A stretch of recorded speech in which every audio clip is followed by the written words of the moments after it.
Welcome to chemistry planet. आज हम discuss करने वाले हैं एक इम्पॉर्टेंट टॉपिक, एक नया टॉपिक, दैट इज इपॉक्साइड्स। साथ में हम सिंथेसिस ऑफ इपॉक्साइड्स भी देखेंगे और सिंथेसिस में एक इम्पॉर्टेंट रिएक्शन डिस्कस करेंगे, that is epoxidation of alkenes, और उस रिएक्शन का मैकेनिज्म देखेंगे जो एक कंसर्टेड मैकेनिज्म है। और ये कंसर्टेड क्या होता है ये भी मैं आपको जरूर बताऊंगा। अब इपॉक्साइड्स हैं क्या? इपॉक्साइड्स एक्चुअली साइक्लिक ईथर्स है, लेकिन 3 मेंबर्ड साइक्लिक ईथर्स, या मैं ऐसा कह सकता हूं these are cyclic ethers in which ethereal oxygen is a part of 3 membered ring. For example ये 3 मेंबर्ड रिंग है, इसको हम इपॉक्साइड नहीं कहेंगे, लेकिन अगर इस 3 मेंबर्ड रिंग में कार्बन की जगह ऑक्सीजन लगा दूं तो ये 3 मेंबर्ड रिंग इपॉक्साइड कहलाएगा। ये साइक्लिक ईथर है, लेकिन 3 मेंबर्ड साइक्लिक ईथर। अब अगर आपके पास में 4 मेंबर्ड साइक्लिक ईथर हो, 5 मेंबर्ड हो, 6 मेंबर्ड हो, उनको आप इपॉक्साइड्स नहीं कहेंगे। आप इपॉक्साइड सिर्फ 3 मेंबर्ड साइक्लिक ईथर को ही कहेंगे। ठीक है। अब अगर ये 3 मेंबर्ड साइक्लिक कंपाउंड है तो इसमें यहाँ पे जो एंगल्स होंगे वो 60 डिग्री के एंगल होंगे अप्रोक्सीमेटली, और 60 डिग्री का है तो बहुत ही छोटा एंगल है, 109.5 से बहुत ही छोटा, तो मैं बोलूंगा कि दीज एंगल्स आर स्ट्रेन्ड। ये इक्विलेटरल ट्रायंगल बना रहा है, और ये जो रिंग है ये हाईली रिएक्टिव रिंग होगा, क्योंकि यहाँ पे एंगल स्ट्रेन बहुत ही ज्यादा है। ठीक है, क्लियर? यहाँ तक तो क्लियर हो गया। अब इनकी हाईली रिएक्टिविटी की वजह से, यानी हाई रिएक्टिविटी की वजह से इन इपॉक्साइड्स को बहुत सारी सिंथेटिक एप्लीकेशंस में लगाया जाता है, या इनकी बहुत सारी सिंथेटिक एप्लीकेशंस हैं। ठीक, अगर हमें एक इपॉक्साइड को जनरली देखना हो तो इन जनरल में ये कह सकता हूँ कि इपॉक्साइड एक 3 मेंबर्ड रिंग है, जिसमें एक मेंबर ऑक्सीजन है और बाकी 2 कार्बन है। अब इस कार्बन पे कुछ भी हो सकता है, यहाँ पे एल्काइल ग्रुप्स भी हो सकते हैं, यहाँ पे हाइड्रोजन्स भी हो सकते हैं। फॉर एग्जांपल अगर यहाँ पे 3 मेंबर्ड रिंग है, इन कार्बन्स के ऊपर हाइड्रोजन्स हैं, इसको मैं कहूँगा फिर ये इथैलीन और ये ऑक्साइड है, इथैलीन ऑक्साइड।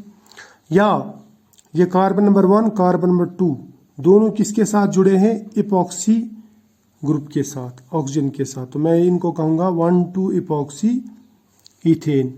या इस 3 मेंबर्ड रिंग को हम, इस सिंपल से ऑक्साइड को हम, इपॉक्साइड को हम ऑक्सीरेन भी कहते हैं, इथैलीन ऑक्साइड को हम ऑक्सीरेन भी कहते हैं, ये इसका कॉमन नेम है। इस तरह से यहाँ पे ये भी इपॉक्साइड है। यहाँ पे हमने कार्बन और ऑक्सीजन 3 मेंबर्ड रिंग है, लेकिन इस कार्बन पे एक तरफ हाइड्रोजन, दूसरी तरफ मिथाइल ग्रुप है, इसको मैं कहूँगा प्रोपाइलीन ऑक्साइड या 1,2 इपॉक्सी प्रोपेन, लेकिन ये भी इपॉक्साइड ही है क्योंकि 3 मेंबर्ड साइक्लिक ईथर है। क्लियर? अब ये जो ईथर्स रहते हैं, साइक्लिक ईथर्स, जनरली ईथर्स की बात नहीं कर रहा हूं मैं, इन cyclic ether 3 membered cyclic ethers या इपॉक्साइड्स की अगर हम बात करेंगे तो ये लो मॉलिक्यूलर वेट कंपाउंड्स रहते हैं, कलरलेस रहते हैं और नॉन पोलर रहते हैं, इनमें पोलरिटी नहीं रहती है ज्यादा। ठीक है। अब अगर इनकी सिंथेसिस की बात की जाए तो इनको हम बहुत तरीकों से सिंथेसाइज कर सकते हैं, लेकिन एक इम्पॉर्टेंट तरीका है हमारे पास में, एक इम्पॉर्टेंट मेथड है जिसे हम कहते हैं इपॉक्सीडेशन ऑफ एल्कीन। अब ये इपॉक्सीडेशन ऑफ एल्कीन क्या है? यानी एल्कीन को आप इपॉक्साइड में कन्वर्ट कर रहे हैं। अब एल्कीन को इपॉक्साइड में कन्वर्ट करने का यहाँ पे जो तरीका है वो ये है कि हम एल्कीन को एक पर ऑक्सी एसिड के साथ ट्रीट करते हैं in presence of inert solvent, तो वहाँ पे इपॉक्साइड बन जाता है। अब ये इनर्ट सॉल्वेंट कौन कौन सा हो सकता है? हम या तो डाइक्लोरोमीथेन लेते हैं CHCl2, या फिर क्लोरोफॉर्म यानी CHCl3, या फिर कार्बन टेट्राक्लोराइड, तो ये बन गए हमारे पास में इनर्ट सॉल्वेंट्स। और परऑक्सी एसिड कौन सा ले सकते हैं? हम ले सकते हैं परऑक्सी बेंजोइक एसिड या perbenzoic acid, metachloro peroxy benzoic acid या परबेंजोइक एसिड, या फिर परऑक्सी ट्राइफ्लोरो एसिटिक एसिड। तो इस तरह के हम ये परऑक्सी एसिड्स ले सकते हैं या पर एसिड्स ले सकते हैं, इनको हम यूज कर सकते हैं फॉर इपॉक्सीडेशन ऑफ एल्कीन। कोई भी एल्कीन हो, वो एल्कीन के यहाँ पे ऑक्सीजन जुड़ जाता है, यानी एक एल्कीन जो है वो इपॉक्साइड में कन्वर्ट हो जाता है, यहाँ पे इपॉक्साइड बन जाता है। ठीक, ऐसी रिएक्शन को हम कहते हैं epoxidation of alkene, epoxidation of alkene. Clear, क्योंकि यहाँ पे इपॉक्साइड बनता है एल्कीन से। अब इन रिएक्शंस के कुछ एग्जांपल्स देखेंगे और उसके बाद में उनका मैकेनिज्म भी हम डिस्कस करेंगे।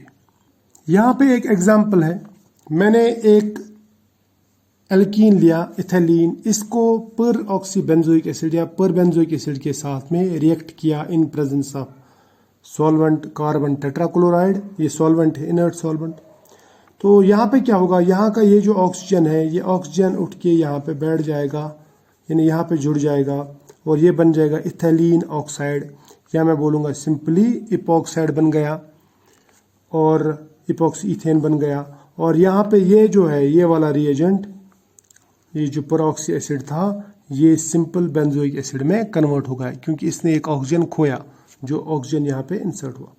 इसी तरह से अगर हम यहाँ पे मेटाक्लोरो पर, यहाँ पे कुछ भी नहीं, ये है मेटाक्लोरो पर बेंजोइक एसिड, इसका रिएक्शन अगर हम किसी भी एल्कीन के साथ लगाएंगे, फॉर एग्जांपल यहाँ पे साइक्लोहेक्सीन है, तो क्या होगा, ये डबल बॉन्ड हट जाएगा, इस डबल बॉन्ड की जगह यहाँ से एक ऑक्सीजन इधर जुड़ जाएगा, ये बन जाएगा इपॉक्साइड। ठीक है ना, या बोलूँगा मैं इसको इपॉक्सी साइक्लोहेक्सेन बन जाएगा। ठीक है, और ये जो है ये वाला मेटाक्लोरो पर बेंजोइक एसिड, ये बन जाएगा सिंपली मेटाक्लोरो बेंजोइक एसिड, यानी पर जो है पर इसमें से हट जाएगा क्योंकि इसमें से एक ऑक्सीजन कम। और ये हम रिएक्शन या तो कार्बन टेट्राक्लोराइड में कर सकते हैं या फिर डाइक्लोरो मीथेन में कर सकते हैं। इसी तरह से यहाँ पे अब अगर मैं सिंपल ऊपर की जो रिएक्शन मैंने ली, ये वाली रिएक्शन, इस रिएक्शन का अगर मैं मैकेनिज्म आपको बताऊं तो मैकेनिज्म किस तरह का हो सकता है। इसका जो मैकेनिज्म है इस रिएक्शन का या इस रिएक्शन का, वो एक कंसर्टेड मैकेनिज्म है, या मैं बोलूँगा इपॉक्सीडेशन रिएक्शन का जो मैकेनिज्म है वो कंसर्टेड मैकेनिज्म है। कंसर्टेड मीन्स सिंगल स्टेप, जो एक ही स्टेप में पूरी चेंजेस जहां पे आ जाए उसको हम कहते हैं कंसर्टेड मैकेनिज्म। अब इस रिएक्शन का हम मैकेनिज्म यहाँ पे देख लेंगे। ये मान लो ये है पर बेंजोइक एसिड, ये पीएच का मतलब रहता है ये फिनाइल ग्रुप, ऐसे इसके बदले में लिख रहा हूँ मैं यहाँ पे पीएच ताकि स्पेस बच जाए, बस ये फिनाइल ग्रुप। तो इसका मतलब यह है पर बेंजोइक एसिड, इसको आप ऐसे भी लिख सकते हैं या ऐसे भी उल्टा करके भी लिख सकते हैं। देखो यहाँ पे Ph C double bond O H है ना, Ph C double bond O H, clear, ऐसे भी लिख सकते हैं। अब इसका रिएक्शन अगर मैं एक एल्कीन के साथ में करा दूं, एल्कीन के साथ, तो क्या होगा, in presence of carbon tetrachloride. देखो इसका मैकेनिज्म कैसा होगा, इसको गौर से देखना। ये जो है ना ये मॉलिक्यूल, यानी पर ऑक्सी बेंजोइक एसिड या पर बेंजोइक एसिड मैंने यहाँ पे बनाया, ये एल्कीन। देखो होगा क्या, यहां से ये डबल बॉन्ड अगर इधर शिफ्ट हो गया तो कार्बन यहाँ पे इलेक्ट्रॉन डेफिशिएंट हो जाएगा। ठीक है, और इसकी इलेक्ट्रॉन डेफिशिएंसी पूरी होने के लिए या करने के लिए यहाँ से ये बॉन्ड इधर शिफ्ट हो सकता है। ठीक है, अब इसका मतलब इसने इलेक्ट्रॉन खोए तो ये इलेक्ट्रॉन पूरे करने के लिए यहाँ से इलेक्ट्रॉन जा सकते हैं इधर। ठीक, यानी यहाँ पे ये जो है ना ये इसके साथ जुड़ जाएगा, क्लियर। और यहाँ पे जब ऑक्सीजन के ऊपर नेगेटिव चार्ज आएगा, ठीक, तो ये इस पे अटैक कर सकता है, इस प्रोटॉन पे अटैक कर सकता है। यहां तक तो क्लियर है ना। आपको ये याद रखना है कि यहां से इलेक्ट्रॉन इधर गए, ये बॉन्ड इधर शिफ्ट हुआ और इसके इलेक्ट्रॉन डेफिशिएंसी यहां से पूरी हो गई, लेकिन इसने भी तो इलेक्ट्रॉन खोया, इसने, तो ये क्या करेगा, ये क्या करेगा, ये यहां से इलेक्ट्रॉन लेगा, ये वाले इलेक्ट्रॉन, यहां से इलेक्ट्रॉन इसको दिए और यहां से वापस ले लिए इलेक्ट्रॉन। ठीक है, यानी ये भी ऑक्सीजन के ऊपर ही अटैक करता है और ऑक्सीजन यहां से इधर अटैक करता है, क्लियर। अब यहां पे जो नेगेटिव चार्ज आएगा वो नेगेटिव चार्ज इसके ऊपर अटैक करेगा इधर, तो ये पूरा एक ही स्टेप में हो जाता है। इसको हम कहते हैं कंसर्टेड मैकेनिज्म, या हम कहते हैं इसको सिंगल स्टेप मैकेनिज्म। अब अगर आप इसको गौर से बनाएंगे, देखो इसमें मैं लिखूंगा, इसको मैं ऐसे भी लिख सकता हूं, ये है पीएच, ठीक है, ये C, यहाँ पे OH, राइट।